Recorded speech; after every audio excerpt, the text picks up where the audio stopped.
Warga Kampar geram, PT Hamka Maju Karya diduga abaikan keselamatan dan langgar undang-undang. Rabu, tanggal 20 Agustus tahun 2025 Kampar, Riau. Tim media Pejuang Informasi Indonesia.com memantau langsung aktivitas penggalian tanah dan tanah liat yang dilakukan oleh PT Hamka Maju Karya berizin usaha berbasis risiko dengan nomor izin 14.111.300.045.860.005 berlokasi di Kueri Jalan Garuda Sakti kilometer 12, Desa Karya Indah, Kecamatan Tapung, Kabupaten Kampar. Aktivitas tersebut dinilai sangat meresahkan dan berbahaya bagi warga sekitar maupun pengguna jalan yang melintas. Pasalnya, ratusan mobil dump truk dan puso terlihat lalu lalang mengangkut tanah menuju proyek pembangunan tol HKI tanpa penutup terpal. Hal ini mengakibatkan debu beterbangan, jalan licin, rawan kecelakaan, serta mengancam kesehatan masyarakat.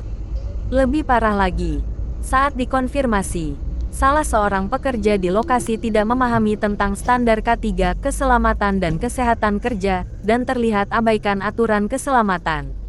Tim media juga mendapati keterangan pekerja di dalam bahwa lahan yang dikelola perusahaan tersebut mencapai 49 hektare. Namun pengawasannya terkesan longgar dan bahkan kebal hukum. Warga Kampar pun geram melihat instansi terkait seolah tutup mata. Padahal aktivitas ini sudah berlangsung berbulan-bulan tanpa adanya tindakan tegas. Mereka menuntut agar izin PT Hamka Maju Karya segera dicabut karena menimbulkan dampak besar terhadap keamanan, kenyamanan, dan keselamatan masyarakat Kampar. Dugaan pelanggaran hukum dan undang-undang yang bisa menjerat PT Hamka Maju Karya. 1. Undang-Undang Nomor 32 Tahun 2009 tentang Perlindungan dan Pengelolaan Lingkungan Hidup. Pasal 69 ayat 1, huruf A dan E.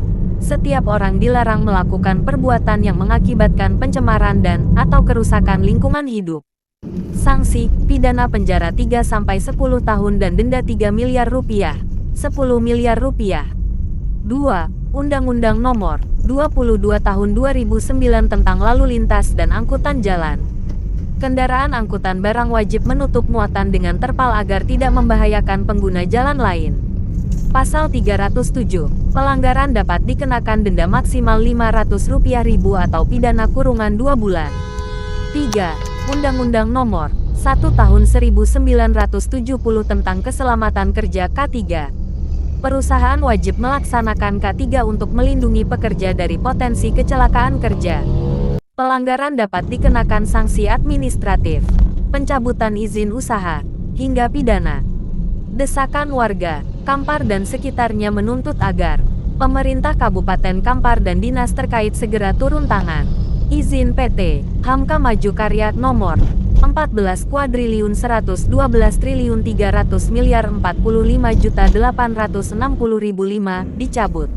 Aparat penegak hukum melakukan penyidikan dugaan pelanggaran lingkungan, lalu lintas, dan keselamatan kerja. Kalau dibiarkan, ini bukan hanya soal debu dan jalan rusak, tapi bisa memakan korban jiwa. Kami warga Kampar tidak akan diam, tegas salah seorang tokoh masyarakat. Kasus ini menjadi sorotan besar, karena perusahaan dengan izin resmi justru diduga mengabaikan aturan, merugikan masyarakat, dan melecehkan hukum. Publik kini menunggu apakah aparat dan instansi terkait berani menindak, atau justru membiarkan perusahaan terus berjalan tanpa sanksi. Tim redaksi Pejuang Informasi Indonesia.com berani bongkar fakta, suarakan kebenaran.